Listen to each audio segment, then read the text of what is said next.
Well, hello, my friends. I've been a little MIA for the past couple weeks. I did a recording last weekend, but I was out for a couple weeks, and I had a lot on my plate. So I'm just jumping back in. Want to do a live. Want to share something for you. Today's focus is: do you make decisions from the head or do you make it from the heart? And recently, I had something come up for me that was big decision. Can you relate? You go through a big decision and the mind, I'm going to walk through a couple of examples. Maybe you can feel into it and see what's going on.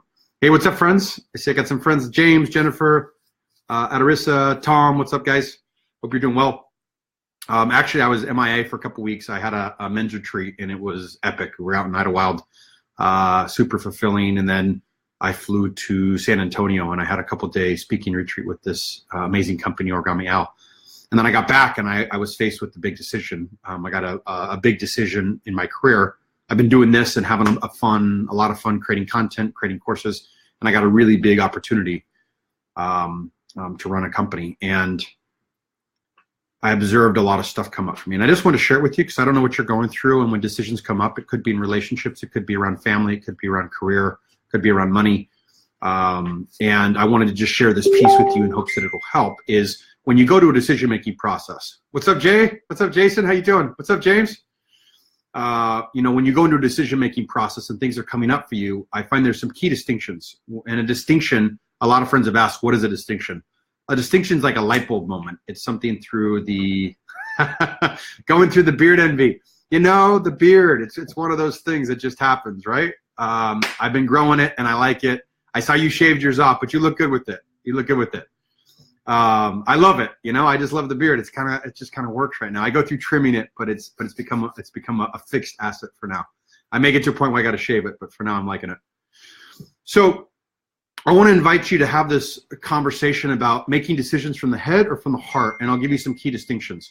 My observation is when a decision comes up, I observe myself. The head is kind of like selling yourself on why, right? Selling yourself on this makes sense, this doesn't make sense. You're almost trying to convince yourself on why it would make sense. And I don't know about you guys, but I can be really good at influencing myself.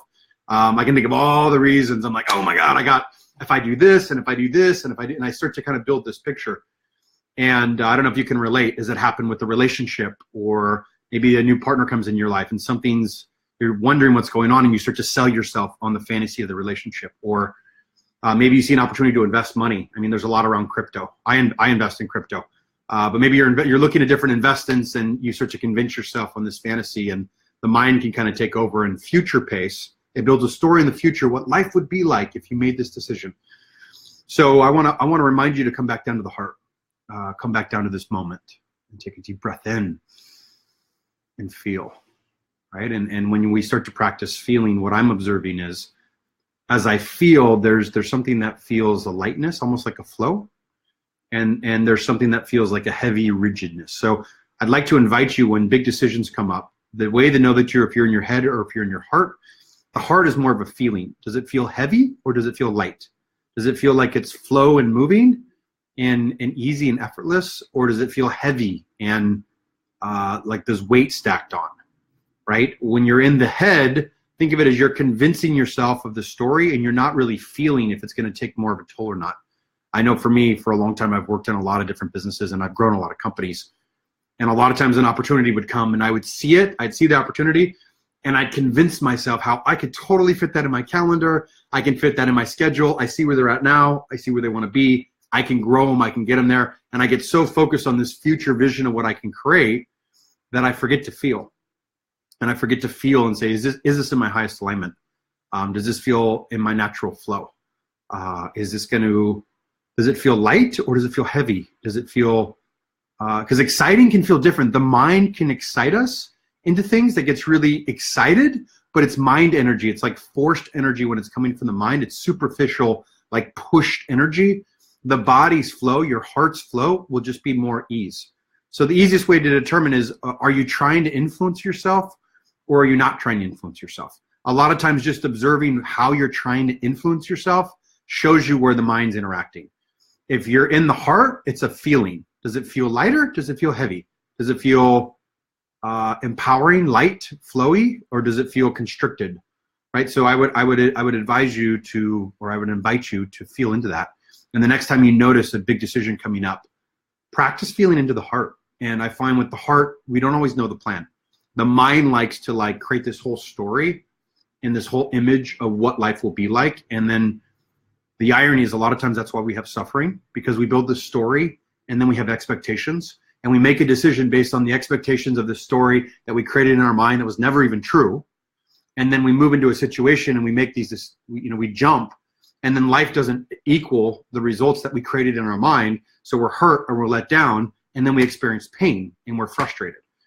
So again, so much of the time I find, at least for me, I used to be making decisions based on my mind, based on a future story of what life was supposed to be like. And I wasn't really faced with how I was feeling.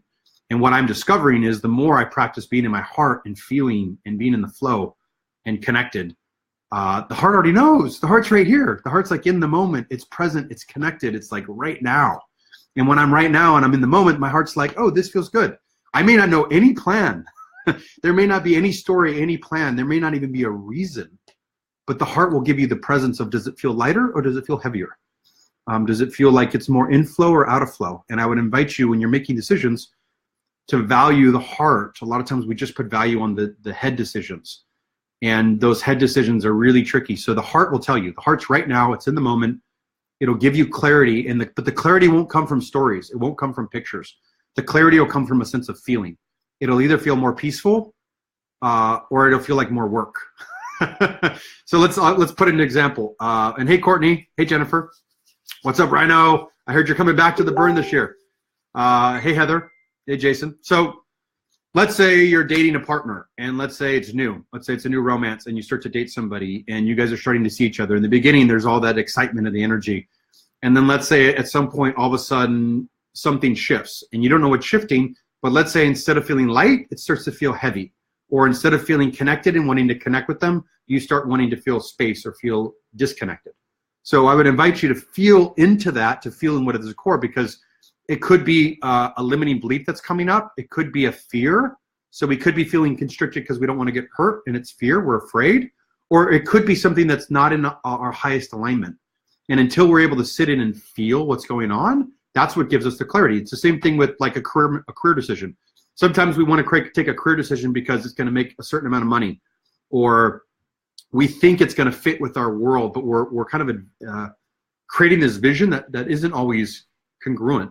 But if we drop it in the heart to feel, and again, it may feel fearful. You may have to make a decision that doesn't feel good in the moment, but it's ultimately going to set you free. Maybe it's scary because you'll let people down, or maybe there's people counting on you. So you're actually feeling fearful because in order to make this decision, there's going to be conflict. And then the conflict that's going to happen is you're going to have to tell somebody no, or you're going to have to, this doesn't work for me, or you feel like you may let somebody down. But the truth is, maybe your heart would feel like, oh, that would set me so free. I have a friend that just was not happy in her career, and her body was starting to even shut down. She was so unhappy, but her mind kept saying, this is going to work. This is going to work. Let me hold out. I can't let these people down. Like, so her mind was convincing her to stay. Her body was like shutting down, and she was almost starting to get sick, like physically sick, because her body wasn't feeling good, wasn't feeling open, wasn't feeling inspired.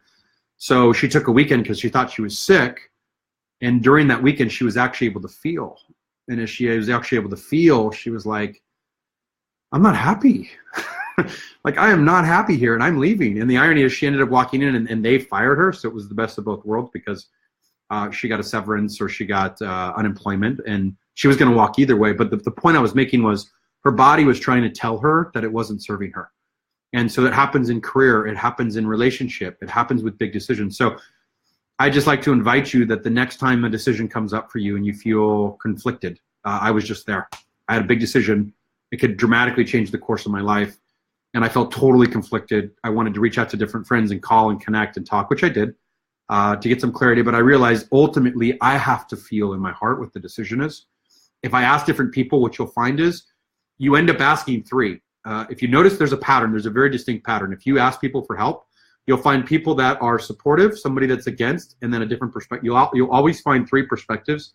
And what's happening is you're externally getting validation for different points of view. There'll always be somebody that's for you, like And there'll always be somebody that's kind of on the other side, and there's a middle point. So it's totally cool to do that too if you need to do that to get clarity. And as you're doing it, what I would say is feel. So again, the whole message of this is make decisions from your heart. When you honor your heart, when you honor the integrity of who you are, what you're doing is you're claiming self-love. When we really, really, really feel like, hey, body, because think about this body that we have, like this body is with us. You know, this body's with us through it all. It's going to be, if you make a big decision and you're constantly pushing against the body and it's not serving you, the body's putting up with that. And I think a lot of times we gain weight or we eat or we do these things because the body is not fulfilled. It's not what the heart wants. And it's trying to take on the brunt of that force of the energy that's not serving you. So if we can listen to the heart and the body and ask the body what it needs, ask the heart what it needs, it already knows. It can feel what you need. So this is just a message to remind you to go a little bit from here, just a little bit down into here, and to practice feeling. And as we practice feeling, we can really connect with our heart. We can really connect with who we are. And it's subtle. So that's what I'll say as well. A lot of times when you're feeling the heart, the mind wants to almost fight the heart's decision and invalidate it. So you'll notice, like, you start to feel into the heart, you're like, this would feel so good, but. So if you notice yourself doing this, the but is the mind, right? Like, this would feel so good, but if I did this decision, all these amazing things, because again, think of it like this. The ego, the mind, is what creates this huge story, this fantasy of what life's supposed to be. And if you notice something creating a fantasy of the future, it's ego, it's projection. It's not here, it's not now. So the best way to make a decision is to feel into the heart, which is present, which knows. I have a belief that the body, the heart, all that's really happening is this moment. There is no past, there is no future. Like, this moment is always happening. The future could always change. The past, it's already done, like it's gone. So if we can connect to this moment, if we can feel into the heart and really connect with what's going on, this is your empowerment. This is what's going to give you the tools to make decisions that are congruent with who you are. These are going to give you the decisions. It's the same thing with meeting people. Somebody comes into your life, there's either resonance or there's not. You know, if there's not resonance, sometimes it doesn't relate, and we try to force it. We try to, like, make these friendships. We try to, like, even though we're rejected, we're trying to force our way into their friendship because we want to prove it. And so much of the time, it's just not in resonance. The heart already knows, like, hey, let's go find a different path. And then you meet somebody else, and there's just instant connection and instant relatability, and it feels so easy and so open and so fluid. So I just like to remind you, when decisions come up, practice dropping into the heart and practice feeling. And right here, I'm pointing to me, boom, boom, boom, right there, back at you. You have all the decisions you need within you in your heart. You just got to quiet down and feel. So I hope this helps. Hey, Courtney, glad you can relate to this. Hey, Melissa, I'm glad that was super helpful. Sounds like it was helpful this weekend. Jennifer, I'm glad this was helpful for you. Thank you. I'm glad it was right on timing. It was really relevant for me, and I just moved through it, so I thought I would share it with you. Hey, Heather. Right? It's so easy to get caught in the head and move in a different direction. So I'm glad that's helpful. And thanks for the compliment, Jason. I'm loving the beard as well. So, my friends, I love you. I wish you the best today. I'm back from being busy for a while. So I will be recording a lot of content, a lot of videos, and sharing with you. I just want to wish you all a beautiful day. And just a reminder to feel the heart. Feel the heart. It's right here. It's light. What does it feel like? If you had to describe the heart, how do you know what it's like? How do you know what it feels like? Is your heart light? It's like the little taps. It's like little tap, tap, tap. That's your heart. It's gentle. It's unconditional. It's soft. It's because it already knows is why it's so gentle. Like, there's no reason to force something through it. So think of it as, when there's force, it's head. When it's gentle and light and ease, it's heart. So think of, like, if you were feeling your heart's just kind of going in the stream. It's present. It's content. It's in the moment. It also knows when you should not do something, right? So the heart is powerful, but it also is my experience is the heart will give me the dictate when I'm all in or all out, right? So feeling that in, and it can change, right? Life can change, and life can move you in different directions. Hey, Sonny. Hey, Tyson. What's up? What's up, Bella? Hey, good to see you. I'm excited to see you in a couple weeks. So again, this is just a message. Wanted to share it with you. I hope that it helps, and I'm wishing you all lots of love. Hey, Tyson, how your pants doing? If you guys saw a video I recorded a little while ago, I borrowed Tyson's pants, and they fit amazing. I highly recommend his pants now. I have these suits now, and I love his pants more than my pants. So I might have to go get a pair. But anyways, I'm wishing you guys lots of love, and I hope this helps. Again, just a reminder to drop into the heart whenever you need to make decisions and practice feeling. Your heart already knows. You already have it all within you, and I wish you the best evening. What's up, Tyson? Did you get those pants dry cleaned? All right, guys, I'm out. Have a beautiful night, and I will talk to you soon.